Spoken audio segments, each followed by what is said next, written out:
എല്ലാ കാര്യങ്ങൾക്കും വിട്ടുവീഴ്ച വേണം. കോംപ്രമൈസ് ചെയ്യാതെ ഇക്കാലത്ത് സഭയ്ക്ക് മുന്നോട്ട് പോകാനാവില്ല.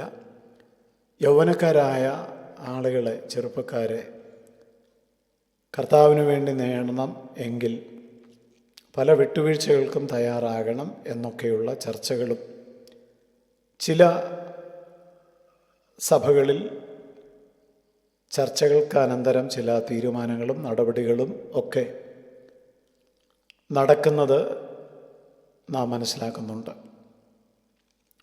എന്നാൽ എന്താണ് വാസ്തവത്തിൽ സഭയ്ക്ക് സംഭവിച്ച മൂല്യച്യുതി എന്ന് ചോദിച്ചാൽ ലോകത്തോട് സഭ അനുരൂപപ്പെട്ടു എന്നുള്ളതാണ്.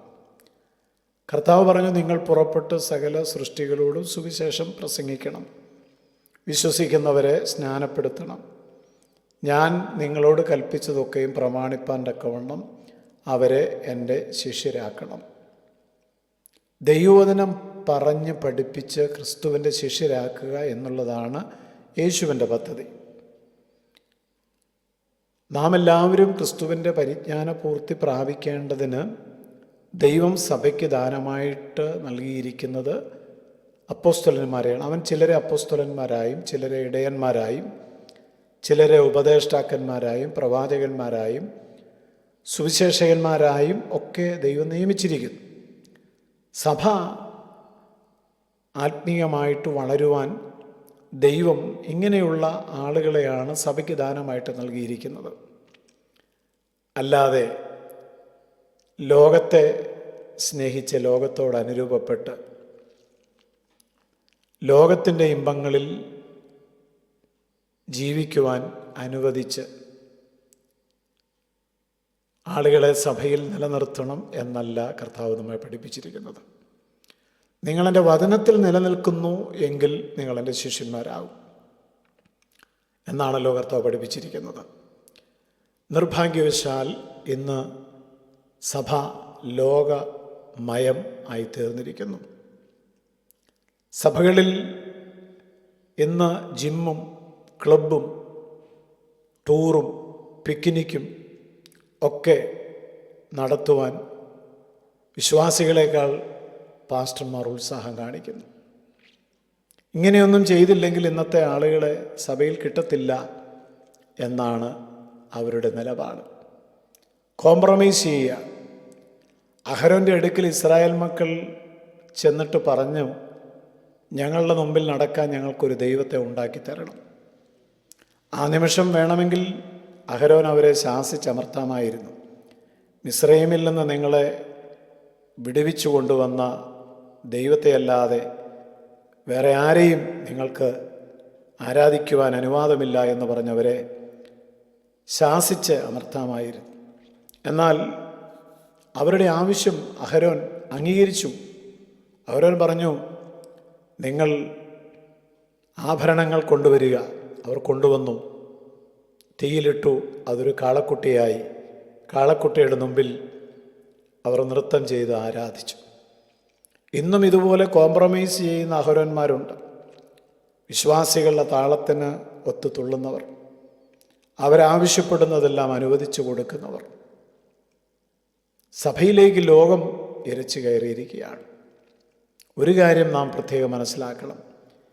യോഹന്നാൻ്റെ സുവിശേഷം 15-ാം അധ്യായം 19-ാമത്തെ വചനത്തിൽ യേശു പറഞ്ഞു, നിങ്ങൾ ലോകക്കാരായിരുന്നു എങ്കിൽ ലോകം തനിക്ക് സ്വന്തമായതിനെ സ്നേഹിക്കുമായിരുന്നു. എന്നാൽ നിങ്ങൾ ലോകക്കാരായിരിക്കാതെ ഞാൻ നിങ്ങളെ ലോകത്തിൽ നിന്ന് തിരഞ്ഞെടുത്തതുകൊണ്ട് ലോകം നിങ്ങളെ പകയ്ക്കുന്നു. യേശു പറഞ്ഞു, നിങ്ങൾ ലോകക്കാരായിരുന്നു. ലോകത്തിൻ്റെ ഇമ്പങ്ങളിൽ, ലോകമോഹങ്ങളിൽ, ലോകത്തോട് അനുരൂപപ്പെട്ട് ലോകപ്രകാരം ഈ ലോകത്തിൻ്റെ ദൈവമായ പിശാചിനെ ആരാധിച്ചും അനുസരിച്ചും ജീവിച്ചവരായിരുന്നു നിങ്ങളെല്ലാവരും എന്ന് യേശു ശിഷ്യന്മാരോട് പറയുകയാണ്. അങ്ങനെ ജീവിച്ച, ഈ ലോകത്തിൽ ജീവിച്ച, ഈ ലോകത്തിൻ്റെ കാലഗതികൾക്കൊത്തവണ്ണം ജീവിച്ച നിങ്ങളെ ഞാൻ തിരഞ്ഞെടുത്തു. എന്നിട്ട് യേശു പറഞ്ഞു, അതുകൊണ്ട് ലോകം നിങ്ങളെ പകയ്ക്കും. ഈ ലോകവുമായിട്ട് നിങ്ങൾക്ക് യാതൊരു പറ്റുമാനവുമില്ല. ഈ ലോകം നിങ്ങൾക്ക് യോഗ്യമല്ല. ലോകത്തിൽ നിന്ന് ഞാൻ നിങ്ങളെ തിരഞ്ഞെടുത്തിരിക്കുകയാണ്.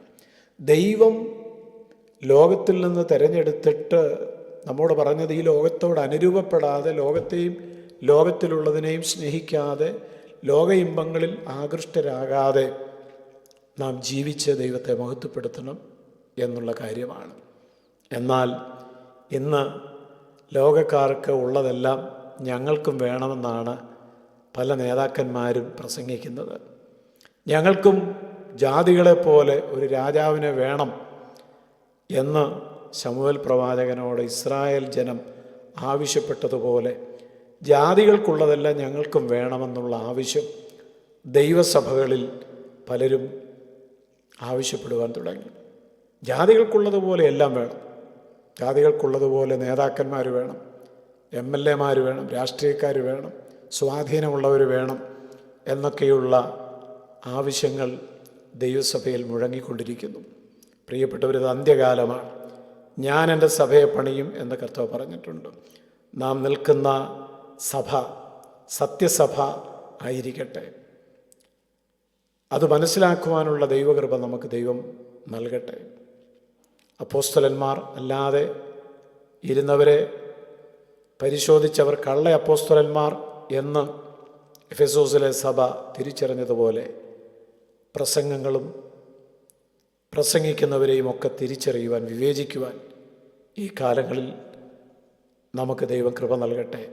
കർത്താവേ, ആർക്കും തെറ്റുപറ്റാതെ, ആരും തെറ്റിപ്പോകാതെ, ആരെയും സാത്താൻ തെറ്റിച്ച് കളയാതെ എല്ലാവരും യേശു എന്ന ലക്ഷ്യത്തിലേക്ക് യാത്ര ചെയ്യുവാൻ സ്വർഗം സഹായിക്കണം. ക്രിസ്തുയേശുവിൻ നാമത്തിൽ തന്നെ ആമേൻ.